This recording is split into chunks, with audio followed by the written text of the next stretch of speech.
And on the big one tonight, the Africa Center for Energy Policy is warning the load shedding could resume if government does not fast-track efforts to increase power generation. According to the energy policy think tank, Ghana only added 585 megawatts to the national grid in the last 1 year and not 800 as mentioned by President Mahama in his State of the Nation's address. Addressing a news conference on the state of the power sector of Ghana, ASEP said the country's power situation is too fragile for government and players in the sector to be comfortable. Ghana's total power generation is currently 1,900 megawatts against peak demand of 1,658 megawatts.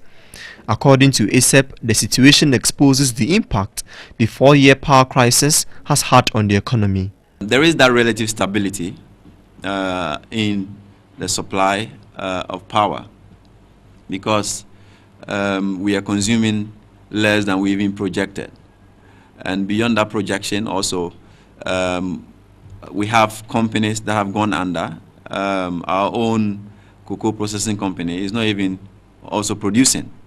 So if we have all those companies coming back, then you would expect demand to go up. And some of the plants we have are also not giving us the assurance that they can give anybody the comfort to promise that load shedding has actually ended at this point. According to the Director of Operations and Resource Mobilization at ASEP, Ben Boache, government must consider abrogating some emergency power contracts to protect Ghanaians from paying high tariffs. At this stage where the power has stabilized, we may not even need the emergency power plants, which are coming at a cost. And that's why we are saying that it provides that opportunity for us to revisit those contracts and ensure that we provide that relief, that will hit consumers very soon if we allow those emergency power plants to still come in. Right, let's get on to the telephone lines now. We have John Jinapor, the Deputy Power Minister, is joining us on telephone now. Good evening, sir, and thanks for joining us. Well, thank you very much. Now, I know that the discussion has been whether indeed government has been able to add 800 megawatts or what. I mean, Africa Center for Energy Policy has been saying that actually that Ghana was only able to add 585 megawatts and not the 800 that the President spoke about during his State of the Nation's address. Is there anything we need to know or any clarifications we need to have? Thank you very much. I'm grateful for the opportunity. I think the President was spot on. The President was accurate, and there was no ambiguity about the President's statement. The President did indicate that it was added about 800 megawatts, and he catalogued the plant. He spoke about Ameri, which is 250. He spoke about Car Power, which is 225. The steam unit, which is 100, and then KTPP, which is about 220. Indeed, if you are to add BXC, which is a 20 megawatt solar plant, and Trojan, which is 25, it even goes beyond the 800. And he did indicate that these are generation capacity added. It doesn't necessarily mean that all of them are currently injecting power, because you require some amount of gas in order to fire KTPP. KTPP has gone through test firing. And so if we were to get gas from Nigeria today, we can do more firing with KTPP. But I'm surprised. I just listened to you and I read the headline. ASEP says we should cancel the emergency power plant. At the same time, they concede that even though we have a buffer, we should wait and ensure that we increase the buffer. If you want to increase the buffer within the short term, the only way is to bring plants that will come in within the short term.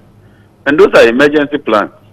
But more importantly, Car Power, which is an emergency plant, is cheaper today than all the existing thermal plants.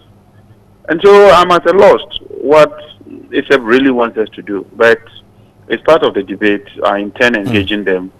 We shall have further discussion and then we can take it from there.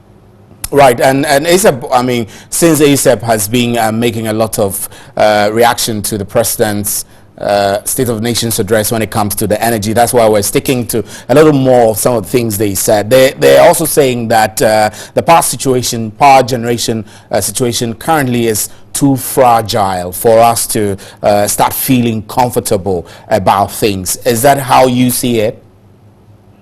I indicated that we shouldn't jubilate. I indicated that there's a lot of work to be done. And the president himself, on the floor of parliament, indicated that more work needed to be done. Last year, at a point in time, we're shedding close to 700 to 900 megawatts. That is a huge quantum. Today, we've bridged the gap and we have excess.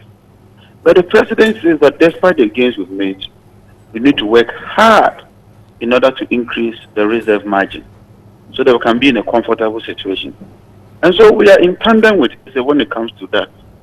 But how do you do that? You must add on generation. And so it beats my mind, whilst advocating that we should add generation, at the same time you say that we should cancel all the emergency power plants.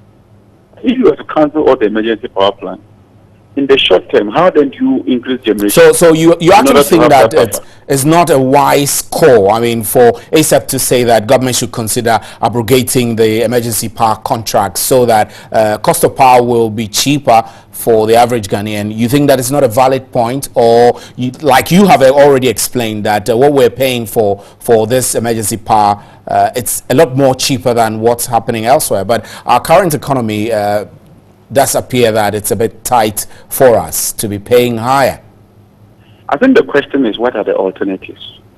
We can go for emergency power at a relatively cheaper price. And so it's not just about going for emergency power, but it's about going for power that is competitive, power that is cheaper, and power that is sustainable. And it's not just about the cost of power, it's also the alternative source of power. You cannot put all your eggs in one basket when it comes to energy. That's why we're dealing with hydro and we're having problems. And so we must diversify. So you realize that America runs on gas, car power runs on crude, we are doing solar, we are doing an LPG plant, so that we diversify the energy sector. So if you have a problem here, you can rely on the other. But I respect ASEP a lot, and so I would want to engage them further. I want to know what kind of analysis they undertook in order to come to this conclusion. Because, yes, we are policymakers, but we must listen to everybody, and what we think is right, we'll take it and move that forward. Right. Thanks very much, Deputy Power Minister John Jinapor, for your time on The Big One.